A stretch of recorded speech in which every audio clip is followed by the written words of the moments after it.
Justice League was an animated series originally first broadcasted on the United States-based Cartoon Network from 2001 through 2004. From 2004 through 2006, the series was rebranded as Justice League Unlimited. In Season 1, Episodes 8 and 9, Injustice for All, Lex Luthor assembles the Injustice Gang, a team comprised of a number of supervillains whom are Star Sapphire, the Shade, Copperhead, the Ultra Humanoid, Solomon Grundy, and most importantly for this discussion is Cheetah.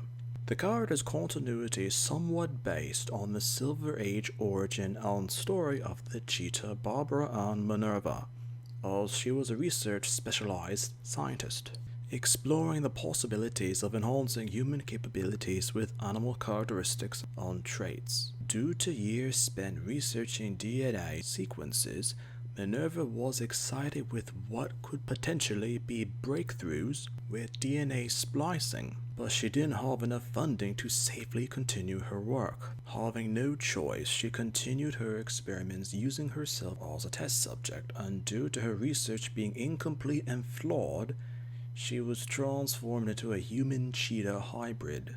Originally, she hoped that her research would be worth the consequences of her transformation, but due to various circumstances, she became an outcast and turned to crime as a villainess for money to use for her research. Batman later commented that Minerva was so devoted to her research that she'd sacrifice her humanity on anything that she had to do to continue her tests. But also, Minerva is insecure about her transformation and actually hates what she's become and didn't really want to become a villainess or team up with the Injustice Gang as well. The issue of discussion is that during the episodes, Batman is captured and he learns why Cheetah does what she does on with the Injustice Gang. Batman used her and flirted with her, having the now iconic kissing scene while the entire time Cheetah was being watched by Luthor due to the fact that he had his doubts about her. Luthor didn't like the fact that Cheetah was willing to get so close to Batman and jeopardize the plans that the gang had, as he instructed Solomon Grundy to take her away. It was heavily implied that Grundy was under orders from Luthor to kill her, and popular opinion were that she was dead and Grundy had killed her due to disobeying Luthor and playing to Batman.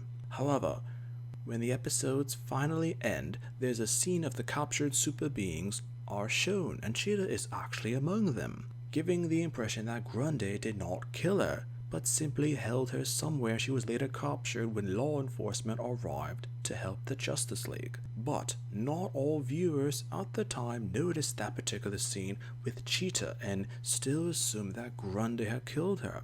Popular opinion had it that Cheetah was in fact killed, though some other fans thought that she was imprisoned somewhere. Support for the theory or concept that Cheetah was in fact dead is that she was never technically seen again for the rest of the series, only in very minor cameo roles in future episodes such as Only a Dream Part 1. In Justice League Unlimited, Cheetah had a cameo appearance as a file photograph in Initiation, Kid Stuff, I Am Legion as a cameo, To Another Shore in a flashback cameo, Dead Reckoning in a cameo, The Great Brain Robbery in a cameo, Alive, and Destroyer in a cameo appearance.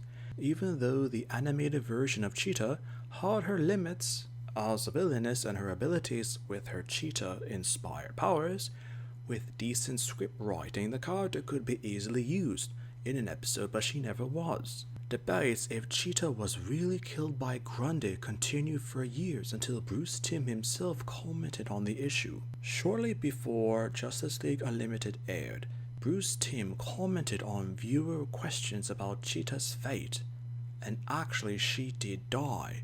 Solomon Grundy literally petted her to death. As in the Injustice for All episodes, Grundy did mention her as a kitty and to pat her.